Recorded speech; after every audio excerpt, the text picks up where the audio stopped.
Hello and welcome to the video lecture series on chemistry of carbon compounds, also known as organic chemistry.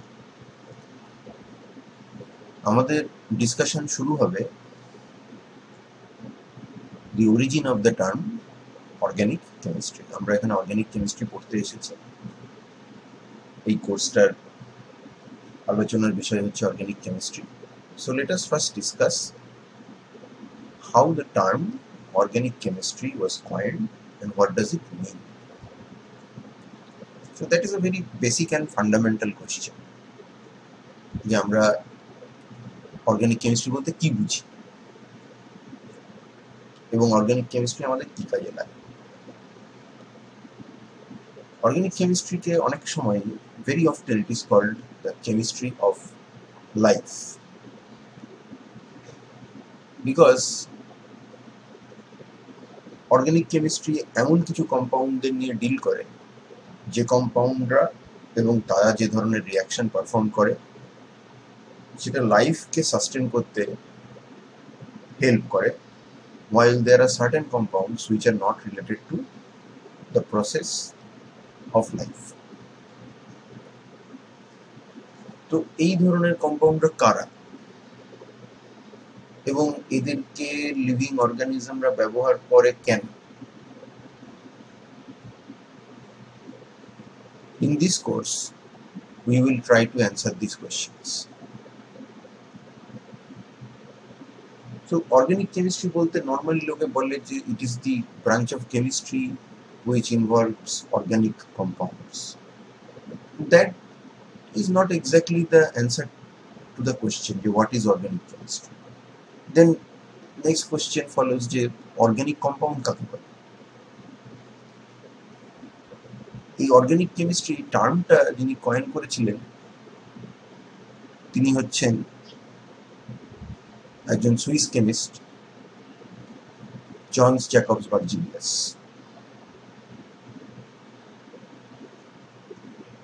তার সময়ে একটা theory খুব প্রবলভাবে প্রচলিত ছিল, সেটা হচ্ছে ভাইটাল ফোর্স থিওরি। সেই সময় সায়েন্টিস্টরা মনে করতেন যে অর্গানিক কম্পাউন্ডরা হচ্ছে এমন কম্পাউন্ড যাদেরকে লিভিং অর্গানিজম থেকে আইসোলেট করে বের করা যাবে এবং ইনঅর্গানিক কম্পাউন্ডরা হচ্ছে তারা যাদের সাথে লিভিং অর্গানিজমের কোনো সম্পর্ক নেই। এটাও বিশ্বাস করতেন যে অর্গানিক কম্পাউন্ডদেরকে ল্যাবরেটরিতে তৈরি করা যাবে না, কারণ মানুষ লাইফ তৈরি করতে পারে না, কেবলমাত্র লিভিং অর্গানিজম থেকে এক্সট্রাক্ট করে অর্গানিক কম্পাউন্ডদেরকে ল্যাবরেটরিতে আনা যেতে পারে। ল্যাবরেটরিতে ইন্ডিপেন্ডেন্ট সিনথেসিস তাদের করা সম্ভব না। অর্গানিক কম্পাউন্ডদের মধ্যে একটা এমন কিছু জিনিস আছে যেটা ল্যাবরেটরিতে বানানো যায় না, সেটা তারা নাম দিয়েছিলেন ভাইটাল ফোর্স। এবং এই ভাইটালিজম থিওরির অন্যতম বড় প্রপোনেন্ট ছিলেন বার্জিলিয়াস। তিনি এই ব্রাঞ্চ অফ সায়েন্সটা যেটা এই লিভিং অর্গানিজম থেকে এক্সট্রাক্ট করা মেটেরিয়াল নিয়ে কাজ করে তার নাম দিয়েছিলেন অর্গানিক কেমিস্ট্রি। এই নামটা অ্যাকচুয়ালি এসেছে অ্যারিস্টটলের থেকে ইন্সপায়ার্ড। অ্যারিস্টটল প্রথম অ্যানিমেট এবং ইনঅ্যানিমেট অবজেক্টদের মধ্যে তফাৎ করে। অ্যারিস্টটল এটাও বলেন যে আমাদের যে অর্গানগুলো আছে সেই অর্গানগুলো হচ্ছে ইনস্ট্রুমেন্ট ফর সার্টেন ফাংশন। যেমন আমাদের আই হচ্ছে একটা ইনস্ট্রুমেন্ট ফর ভিশন, আমাদের ইয়ার্স হচ্ছে ইনস্ট্রুমেন্ট ফর হিয়ারিং, তেমনই আমাদের অর্থাৎ অ্যানিমেট অবজেক্টদের মধ্যে ইনঅ্যানিমেট অবজেক্টদের থেকে আলাদা এমন একটা জিনিস আছে যেটা অ্যানিমেট অবজেক্টদেরকে অ্যানিমেট অবজেক্ট বানায়। ইনঅ্যানিমেটের সাথে অ্যানিমেটের তফাৎ হচ্ছে ইনঅ্যানিমেটের কোনো সোল থাকে না, অ্যানিমেটের সোল থাকে। তাহলে এই যে আমাদের যে এই কালেকশন অফ অর্গানস, আমাদের যে বডি, এই লিভিং বডি, সেটা হচ্ছে ওই সোলের, যেটা ইনঅ্যানিমেট অবজেক্টে থাকে না, সেই সোলের ইনস্ট্রুমেন্ট। সেইখান থেকে লাইফ এবং অর্গানিক এই দুটো কথা অ্যারিস্টটল জুড়ে দেন। তিনি বলেন যে ইনঅ্যানিমেট অবজেক্টের সোল নেই, অ্যানিমেট অবজেক্টের সোল আছে, এবং সেই সোল কে যে ধরে রাখে, সোলের যে ইনস্ট্রুমেন্ট, সেটাকে তিনি নাম দেন সোমা অর্গানিকাম। অর্থাৎ লাইফের সাথে অর্গানিক টার্মটাকে প্রথম জোড়েন অ্যারিস্টটল, এবং ভার্জিলিয়াস সেখান থেকেই ইন্সপায়ার্ড হয়ে, যেহেতু ভার্জিলিয়াসের ধারণা ছিল যে লাইফ ব্যতীত, except life there cannot be any organic chemistry, তো তিনি এই ব্রাঞ্চটার নাম দেন অর্গানিক কেমিস্ট্রি। এবং তিনি বলেন যে ভাইটাল ফোর্স বলে একটা জিনিস আছে, এই ভাইটাল ফোর্সটা মানুষ ল্যাবরেটরিতে বানাতে পারবে না কোনোদিন, বা পারেনি, এবং সেই জন্য অর্গানিক কম্পাউন্ড বানাতে গেলে ওই লিভিং অর্গানিজম থেকে এক্সট্রাক্ট করতে হবে, তার বাইরে সম্ভাবনা নেই। আমি এখানে 3টে অর্গানিক মলিকিউলের ছবি দিয়েছি, যেগুলো অ্যাকচুয়ালি লাইফের ক্ষেত্রে এক্সট্রিমলি রিলিভেন্ট। হচ্ছে গ্লুকোজ একটা, এটা আমাদের শরীরের অন্যতম প্রধান ফুয়েল, সেলুলার মেটাবলিজমকে ড্রাইভ করে নিয়ে যাওয়ার জন্য এবং বিভিন্ন সেলুলার প্রসেসকে ফ্যাসিলিটেট করার জন্য। একটা হচ্ছে একটা হরমোন টেস্টোস্টেরন, আর একটা হচ্ছে deoxyribo nucleic acid, which is a macromolecule, বিরাট বড় মলিকিউল, তার একটা ছোট্ট ফ্র্যাগমেন্টের ছবি দেখানো হয়েছে, which is the genetic material inside our body. কিন্তু এই ভাইটাল থিওরি, এটা একটা বিশাল চ্যালেঞ্জের মুখে পড়ে গেছিল 1828 সালে, যখন ফ্রিডরিশ বুলার, তিনি একজন জার্মান ফিজিশিয়ান এবং কেমিস্ট ছিলেন এবং ঘটনাচক্রে ভার্জিলিয়াসের শিষ্য ছিলেন, ছাত্র ছিলেন। তিনি একটা জিনিস বানিয়ে বসেন, সেটা purely organic compound, urea,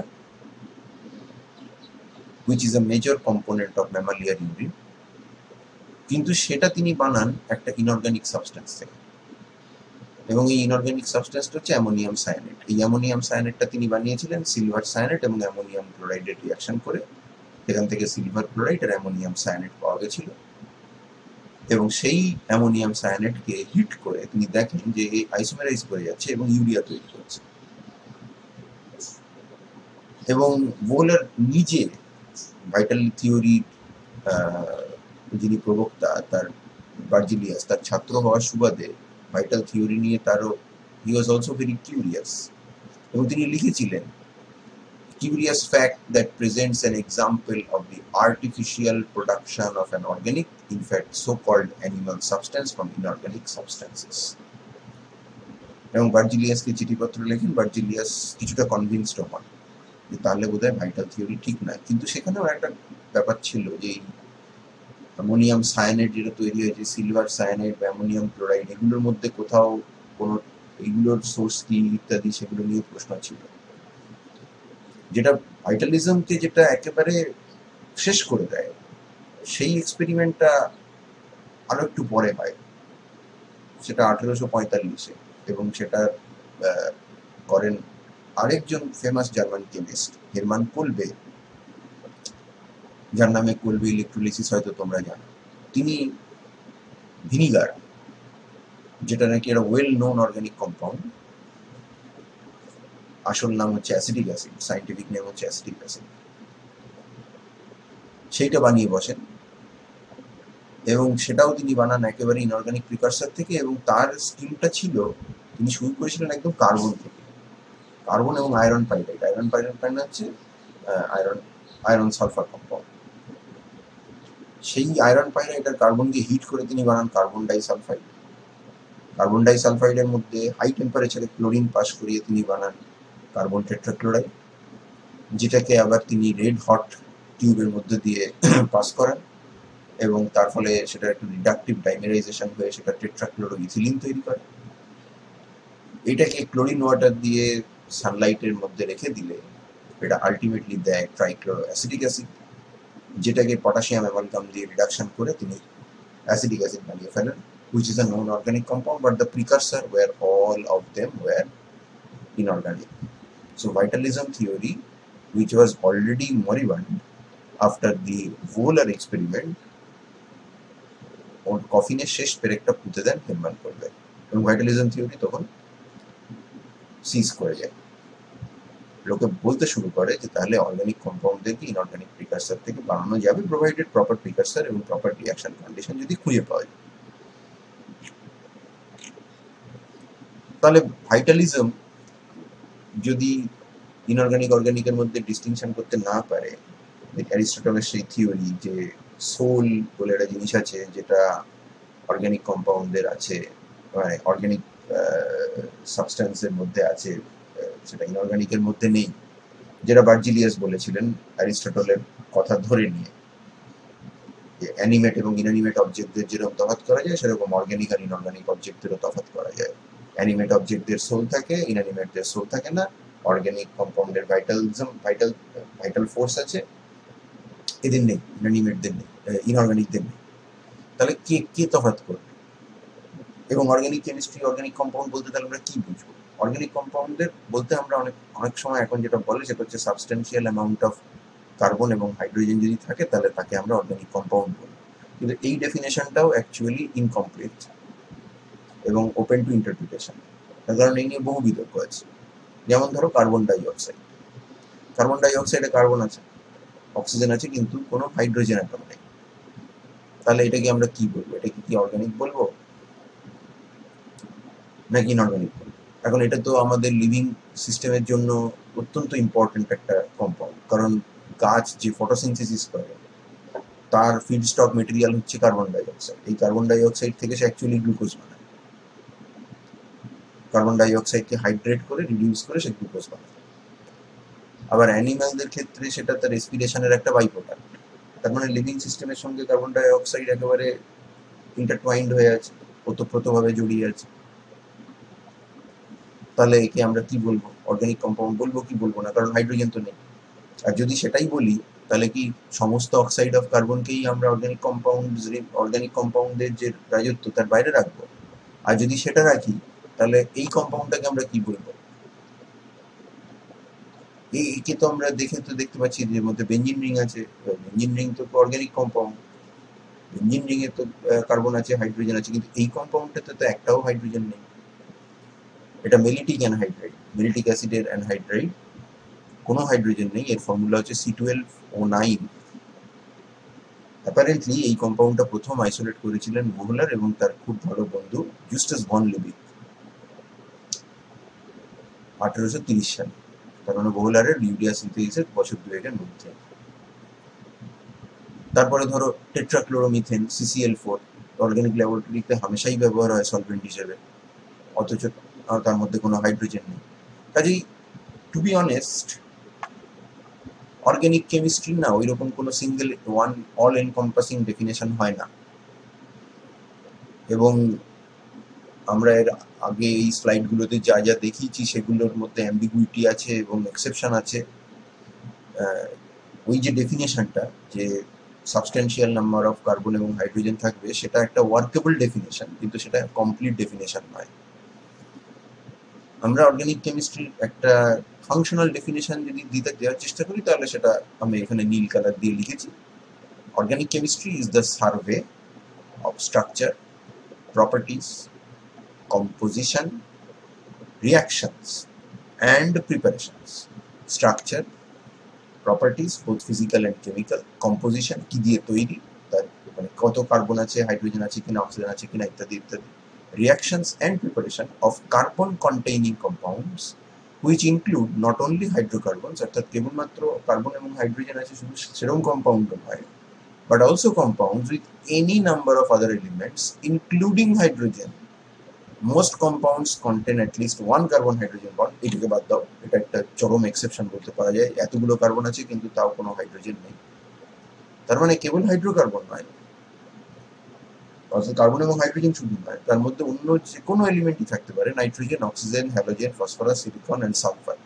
carbon containing কম্পাউন্ডের কেমিস্ট্রি, তাকেই আমরা অর্গানিক কেমিস্ট্রি বলার চেষ্টা করছি। কিন্তু there will be exceptions, there will be ambiguities, আমাদের সেদেরকে নিয়েই চলতে হবে। এবার প্রশ্নটা যে অর্গানিক কেমিস্ট্রি তো মোটামুটি একটা মানে একটা ধারণা পাওয়া গেল, আমরা পুরোটা বুঝতে পারলাম না, পুরোটা কেউই বুঝতে পারেনি, পুরোটা তো অর্গানিক কেমিস্ট্রির ডেফিনেশন দেওয়া যাচ্ছে না সেই অর্থে, কারণ জিনিসটা অনেকগুলোর সাথে ওভারল্যাপ করে আছে। তো পড়বো কেন? ইম্পর্টেন্ট কেন? পড়বো একটা কারণে যে পরীক্ষায় প্রশ্ন আসবে, পরীক্ষায় পাশ করতে হবে, সেটা একটা কারণ, কিন্তু তার থেকেও অর্গানিক কেমিস্ট্রির রোল অনেক বড়। কেমিস্ট্রি স্টুডেন্টদের মধ্যে organic chemistry by far the most popular field of study. এ বিষয়ে কোনো সন্দেহ নেই, সার্ভে করলেই দেখতে পাবে যে অর্গানিক কেমিস্ট্রি লোকে সবচেয়ে বেশি পড়ার চেষ্টা করে। তার একটা বড় কারণ হচ্ছে যে অর্গানিক কেমিস্ট্রির অ্যাপ্লিকেশন সেটা অনেকটা জড়িয়ে আছে আমাদের লাইফের সঙ্গে। আমাদের যে সমস্ত কেমিক্যালগুলো বেঁচে থাকার জন্য লাগে তাদের মধ্যে অধিকাংশই হচ্ছে অর্গানিক, এবং অর্গানিক কম্পাউন্ডের সংখ্যা প্রচুর, স্ট্রাকচারালি সাংঘাতিক ডাইভার্স। তারপরে ভেরি লার্জ মলিকিউলস বানানো যায় and in very large number বানানো যায়। তুমি যদি ওষুধপত্র দেখো, ফার্মাসিউটিক্যাল, সেটা অর্গানিক।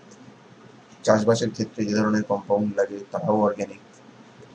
তোমার ডেইলি ফাংশনালিটির জন্য যে ফুয়েল লাগে, যেটা তোমার সিভিলাইজেশনকে ড্রাইভ করে নিয়ে যায়, সেই পেট্রোকেমিক্যাল, তারাও অর্গানিক। অতএব সবকিছুতেই অর্গানিকের কন্ট্রিবিউশন রয়েছে।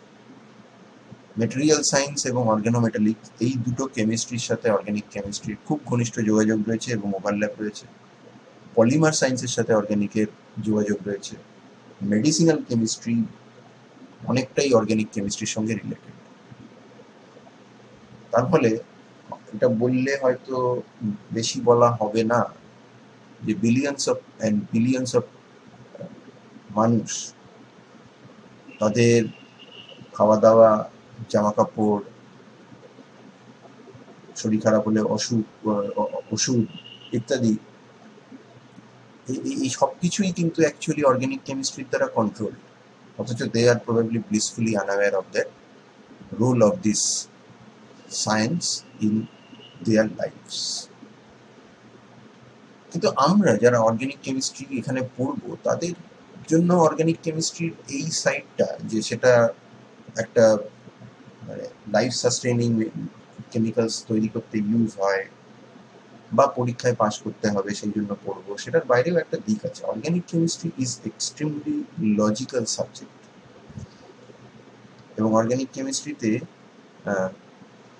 প্রথম যে অংশটা তুমি শিখবে এবং তারপরে কোর্সের একদম শেষ অংশটা যখন তুমি শিখবে, সেই সবটার মধ্যে কিন্তু একটা চেইন অফ লজিক কাজ করে। The challenge is to identify the chain of logic and to learn it by heart, because it is such a structurally diverse molecules are there, এত বেশি সংখ্যায় আছে যে you cannot possibly hope to remember everything. Nobody does, nobody can. কেউ পারেনি, তুমিও পারবে না।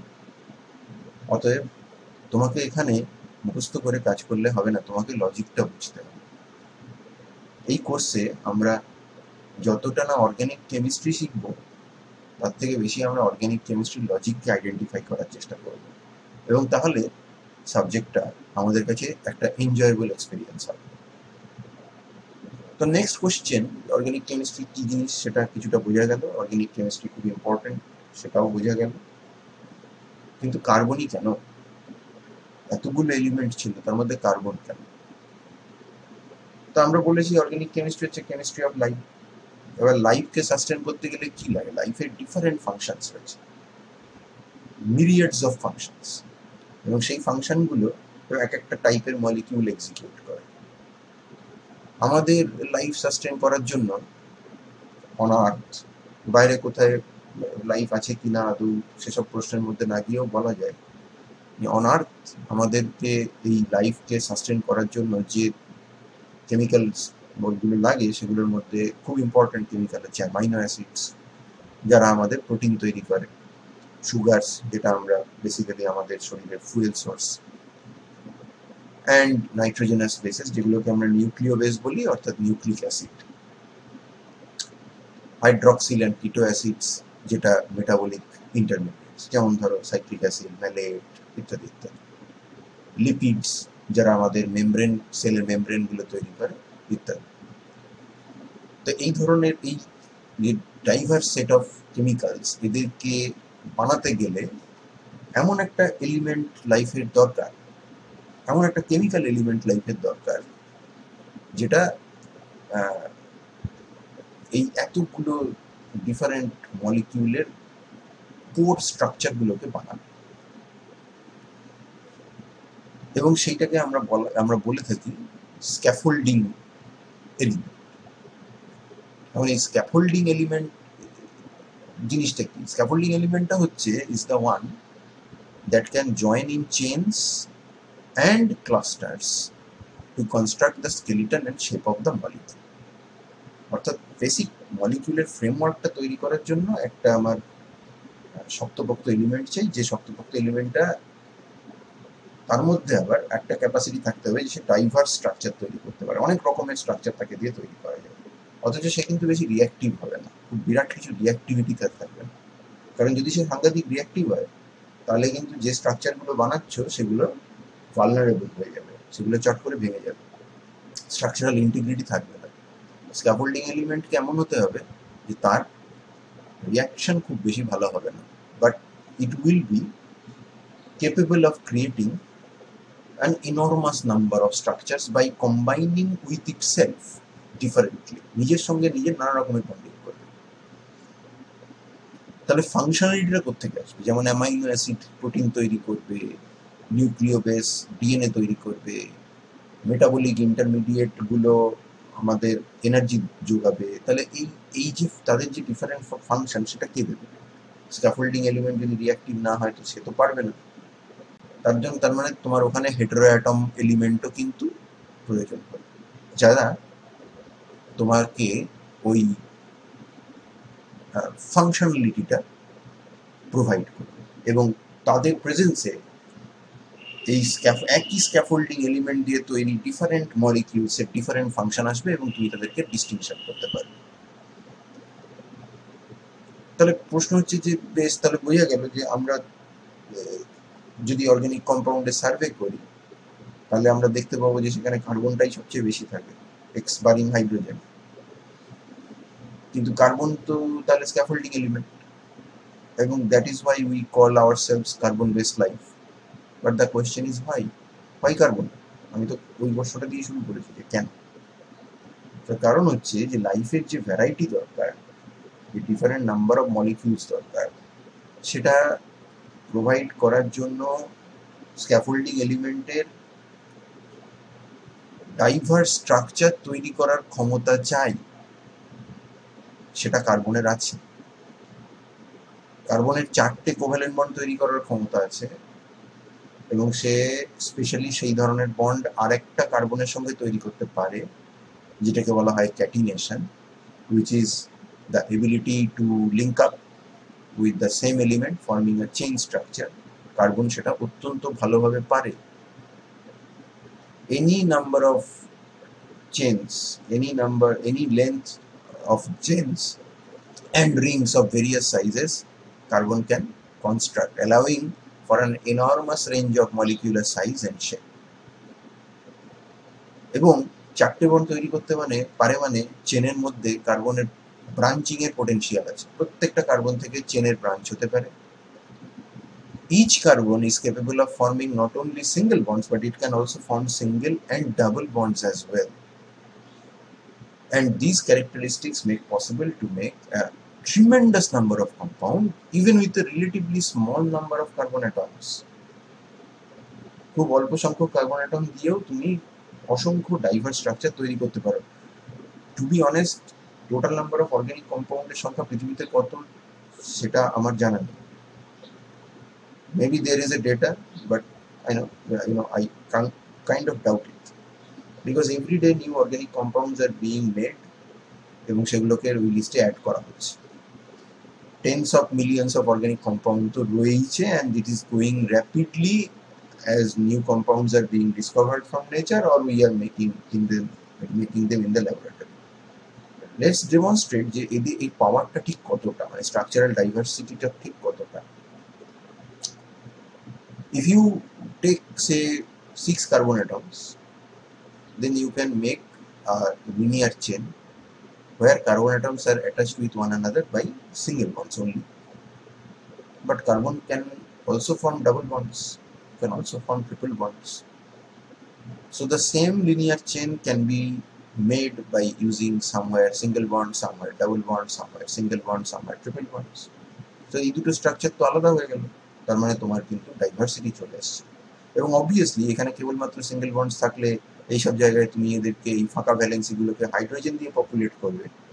এখানে যে কটা হাইড্রোজেন তুমি ঢোকাতে পারো, এখানে মোটেও তুমি সেই কটা হাইড্রোজেন ঢোকাতে পারবে না, because number of vacant valencies are much less. কারণ তুমি এখানে ডাবল বন্ড এবং ট্রিপল বন্ড ঢুকিয়ে দিয়েছো, হুইচ মিনস যে সেখানে আনস্যাচুরেশন এসে গেছে।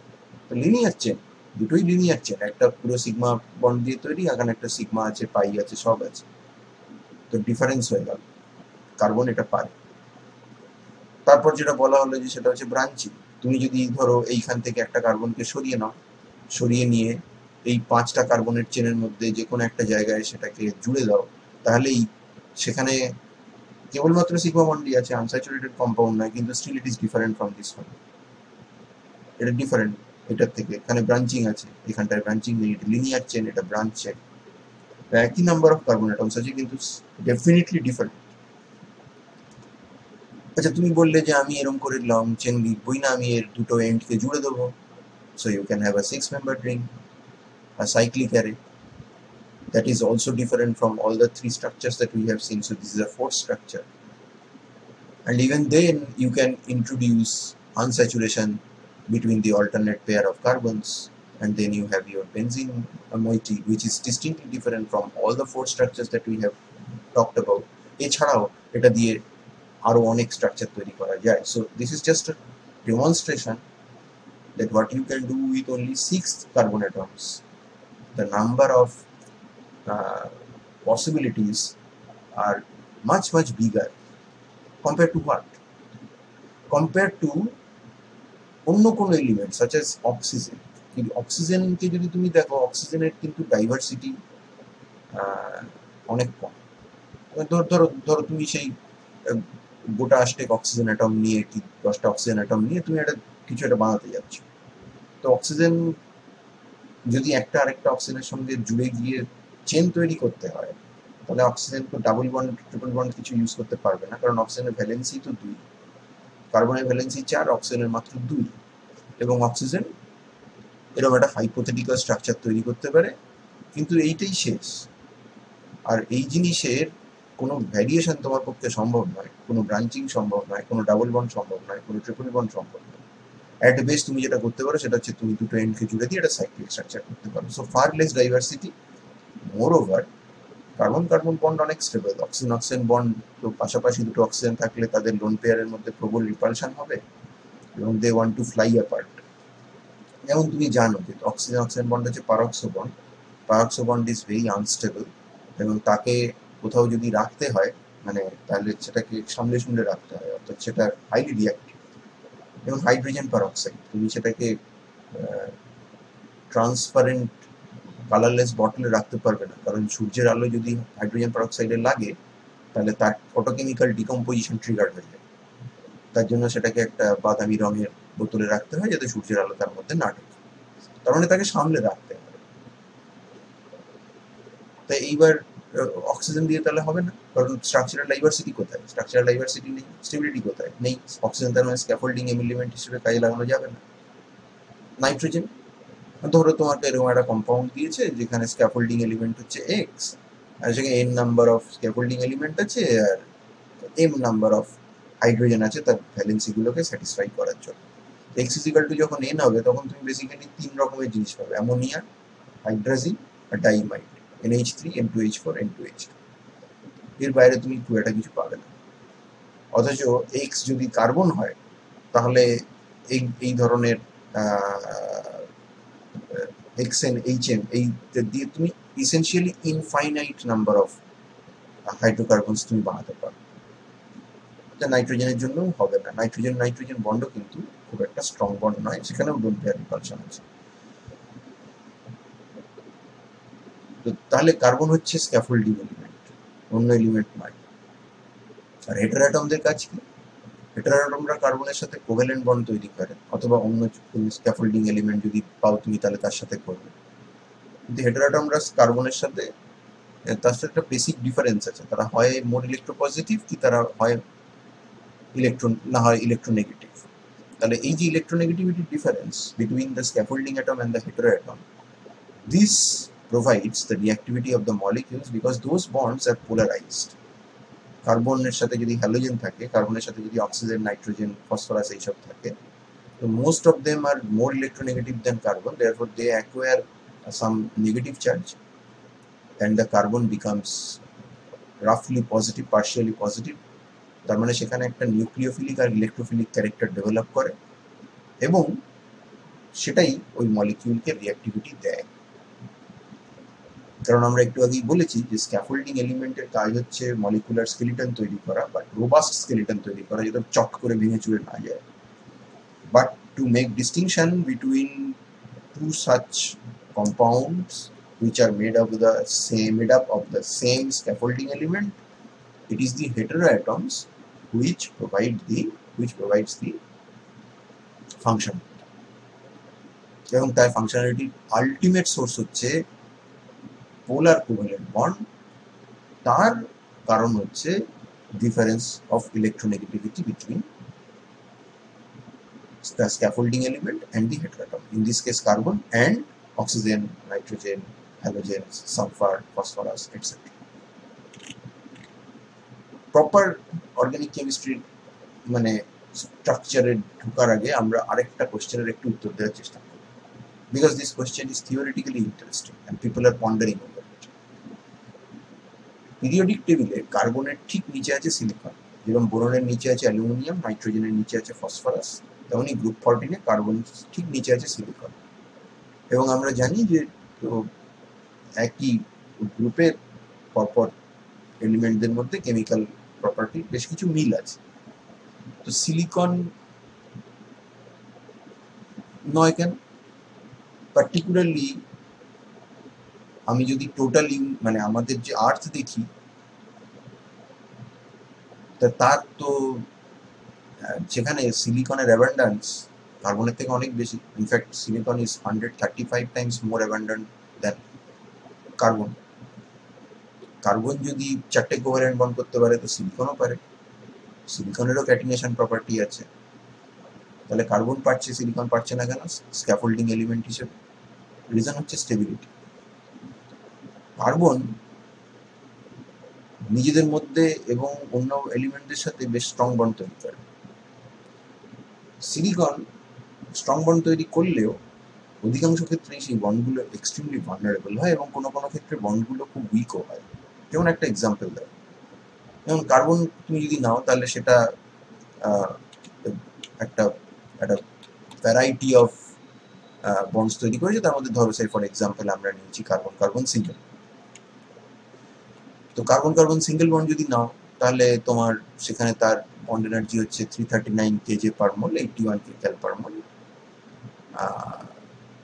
CH বন্ডের বন্ড এনার্জি হচ্ছে 418, 100 kcal per mole.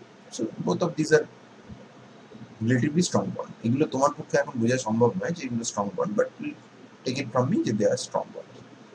But if you compare that with the corresponding silicon bond, silicon bond, সেটা মাত্র 223, অনেকটা কম।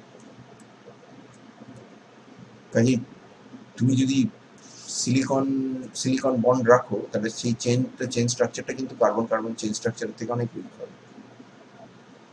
এবং সব থেকে প্রবলেম হচ্ছে যে সিলিকন এই যে চেন, এই বন্ডটা সিলিকন বন্ডটা is extremely vulnerable to hydrolysis. জলের ছোঁয়া পেলেই সে ভেঙে যায়। দ্যাট ইজ বিকজ সিলিকনের সঙ্গে অক্সিজেনের একটা অদ্ভুত ভালো বন্ডিং হয় এবং in oxygen rich environment silicon has this capacity to form, or silicon has this tendency to form bonds with oxygen.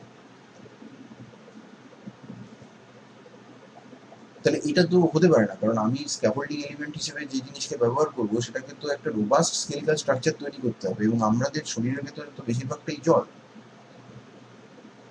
Organic element হিসেবে, স্ক্যাফোল্ডিং এলিমেন্ট হিসেবে যেরকম কার্বন রয়েছে এবং কার্বন বেস মলিকিউল রয়েছে, তা বাকিটা তো জল। তো জলের টাচ লাগলেই যদি আমার স্ক্যাফোল্ডিং এলিমেন্টের চেন স্ট্রাকচার ডিসলভ করে যায়, ভেঙে যায়, ডিকম্পোজ করে যায়, তাহলে সেই স্ক্যাফোল্ডিং এলিমেন্ট দিয়ে তো হবে না। কার্বন কার্বন বন্ড কিন্তু দে আর রাদার আনএফেক্টেড বাই ওয়াটার। আমাদের শরীরে যেসব বায়োমলিকুলগুলো রয়েছে, যেমন ধরো ডিএনএ, আরএনএ, এরা তো আমাদের জেনেটিক ইনফরমেশন বহন করে, এবং সেই জেনেটিক ইনফরমেশনটা ডিকোডেড হয়ে প্রোটিন তৈরি হয়। প্রোটিনে কোন অ্যামাইনো অ্যাসিডটা কার পরে বসবে সেটা ডিএনএর মধ্যে নিউক্লিও বেসের সিকোয়েন্স অনুযায়ী ঠিক হয়। সেই প্রোটিনটা যদি ঠিক মতো তৈরি হয়, তবেই সেই প্রোটিনের যে ডিজায়ার্ড ফাংশন সেটা সে এক্সিকিউট করতে পারে। তার মানে ইনফরমেশন স্টোরেজ এবং information propagation without incorrect information, full proof information আমাদের শরীরে করতেই হবে। প্রতিদিন আমাদের শরীরে প্রোটিন সিনথেসিস হয়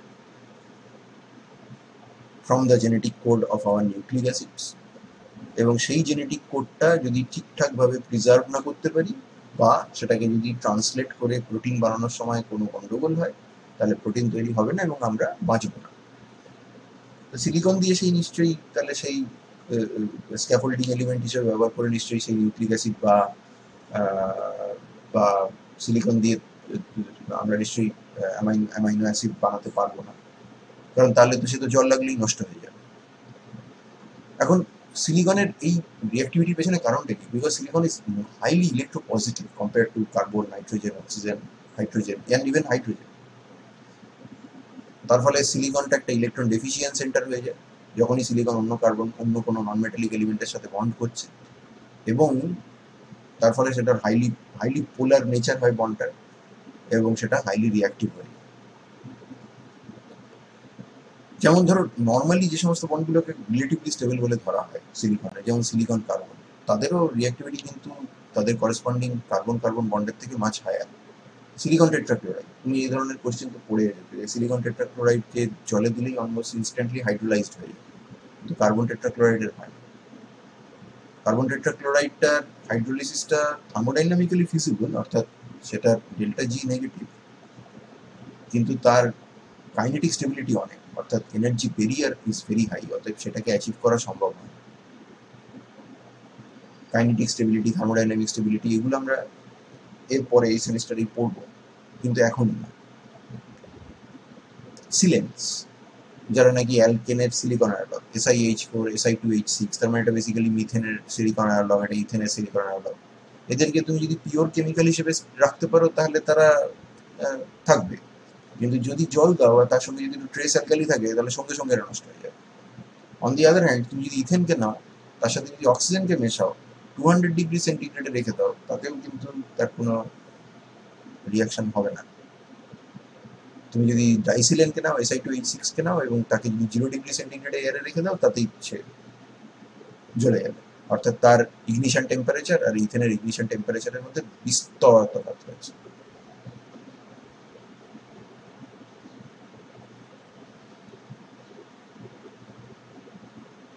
আমরা যে গ্লুকোজকে কনজিউম করি, সেই গ্লুকোজকে পুড়িয়ে আমাদের শরীরের ভেতরে গ্লুকোজের মেটাবলিজম হয়, বেসিক্যালি অক্সিডেশন হয়, সেখান থেকে কার্বন ডাইঅক্সাইড তৈরি, এবং সেখান থেকে জল বেরিয়ে আসে। যদি আমাদের স্ক্যাফোল্ডিং এলিমেন্ট কার্বন না হয়, যদি সিলিকন হতো, তাহলে কি হতো? তো এই একই ইকুয়েশন গ্লুকোজের জন্য আমরা যেরকম লিখতে পারি, সেরকম সাইলাক গ্লুকোজের জন্য যদি লিখি, তাহলে কার্বন ডাই অক্সাইডের জায়গায় সিলিকন ডাই অক্সাইড তৈরি হবে, এবং এই সিলিকন ডাই অক্সাইড হচ্ছে বেসিক্যালি স্যান্ড বা বালি, which is a refractory solid. তার মানে নিঃশ্বাস ছাড়ার সময় তুমি যে গ্যাসিয়াস কার্বন ডাই অক্সাইডকে বার করে দিচ্ছ, তখন তোমার এমন সমস্ত অর্গান ডেভেলপ হতো ইভলিউশনের থ্রু দিয়ে, যদি তুমি সিলিকন বেসড লাইফ ফর্ম হতে, কার্বন বেসড লাইফ ফর্ম না হয়ে, যাতে কার্বন ডাই অক্সাইড ছাড়ার বদলে তুমি সিলিকন ডাই অক্সাইড ছাড়তে। এখন এই সিলিকন এবং অক্সিজেনের যে স্ট্রং বন্ড তৈরি করার টেন্ডেন্সি, এইটাই কিন্তু সিলিকনের কেমিস্ট্রিকে ডমিনেট করে। আমি সেখানে এরকম একটা এক্সাম্পলও দিয়েছি, দেখো কার্বন কার্বন বন্ড ওই 339 kJ পার মোল, কার্বন অক্সিজেন বন্ড হচ্ছে 358 kJ পার মোল। তার মানে দেখো দুটোর মধ্যে খুব বিরাট তফাৎ নেই। Carbon oxygen bond is a little bit stronger, কারণ এখানে ইলেকট্রোনেগেটিভিটি ডিফারেন্স আছে, একটু স্লাইট আয়নিক ক্যারেক্টার হয়তো আসতে পারে, পোলার কোভ্যালেন্ট বন্ড হবে, একটা ইলেকট্রোস্ট্যাটিক অ্যাট্রাকশন থাকবে ইত্যাদি, সেই কারণে একটু স্ট্রঙ্গার বন্ড হয়েছে। কিন্তু যদি তুমি এই কার্বনের জায়গায় সিলিকন বসিয়ে দাও তাহলে দেখবে যে বিরাট তফাৎ হয়ে যাচ্ছে। দেখো সিলিকন অক্সিজেন বন্ড সেটা হচ্ছে 452 কেজি পার মোল, আর সিলিকন সিলিকন বন্ড তুমি দেখলে এর আগে 223 কেজি পার মোল। তার মানে এইখানে ডিফারেন্সটা ছিল রাউন্ড অ্যাবাউট 20 কিলো জুলস পার মোল, আর এইখানে ডিফারেন্সটা হয়ে গেছে মোর দ্যান 220 কিলো জুলস পার মোল। তার মানে silicon oxygen bond is actually disproportionately stronger than any other silicon containing bond, and therefore the silicon silicon catenated structure এটার একটা tremendous tendency থাকে, unlike its carbon carbon counterparts, to form the silicon oxygen chain structures because silicon oxygen bond is so disproportionately stronger, particularly when this silicon silicon catenated structure is exposed to oxygen rich environment যেখানে oxygen supply রয়েছে, এবং আমরা জানি যে ওয়াটারের মধ্যে oxygen আছে। ওই কারণেই সিলিকনের সাথে অক্সিজেনের ভাব ভালোবাসা এত বেশি হওয়ার কারণেই সিলিকন কিন্তু অক্সিজেনের সঙ্গে বন্ড তৈরি করতে চায় এবং ক্যাটিনেটেড স্ট্রাকচারকে ভেঙে ফেলে, নষ্ট করে ফেলে, অক্সিজেন রিচ এনভায়রনমেন্টে তারা আলটিমেটলি সিলিকার দিকে চলে যায়। তার মানে আমরা এটা বুঝলাম যে একে তো কার্বনের একটা দারুণ ভালো বন্ডিং ফ্লেক্সিবিলিটি আছে, তার ওপর তার যেটা আছে সেটা হচ্ছে একটা কার্বন কার্বন বন্ডগুলো রিলেটিভলি স্টেবল, থার্মোডাইনামিক্যালি স্টেবল হয়তো নাও হতে পারে, কিন্তু তারা কাইনেটিক্যালি ভেরি স্টেবল, অর্থাৎ তাদেরকে ভাঙতে গেলে প্রচুর ইনপুট অফ এনার্জি দরকার, এবং সেটা এই ড্রাই ওয়েট কন্ডিশনে মোর অ্যাডাপ্টেবল, অর্থাৎ অ্যাকুয়াস এনভায়রনমেন্ট, নন অ্যাকুয়াস এনভায়রনমেন্ট, আমাদের সেলের ভেতরে সব জায়গায় তো অ্যাকুয়াস এনভায়রনমেন্ট থাকে না, সেখানে কোনো কোনো জায়গায় জলকে রিগোরাসলি এক্সক্লুড করা হয়। কার্বন সেই জায়গাতেও স্টেবল, কার্বন শরীরের ভেতরে মানে কার্বন বেসড মলিকিউলস আর কি, not carbon, carbon based molecules are stable in the dry condition, they are also stable in the wet condition, and therefore they are suited for the role of the scaffolding element as far as the long chain molecules, protein molecule gulo, DNA RNA molecule gulo, basically biopolymers, and the backbone of those polymers are made up with carbon. Carbon is suitable because of its structural capacity for structural variance as well as its stability in presence of water. Silicon structural variance হয়তো provide করতে পারে, but it is absolutely unsuitable as a scaffolding element because it oxygen দেখলেই গলে যায়, and therefore the genetic information, anything that you store in a molecule made up of silicon silicon bond, will be completely lost. So this much for the first installment of the video lecture. Next one will be coming up shortly. I thank you for your patience, and I will be seeing you in the next one.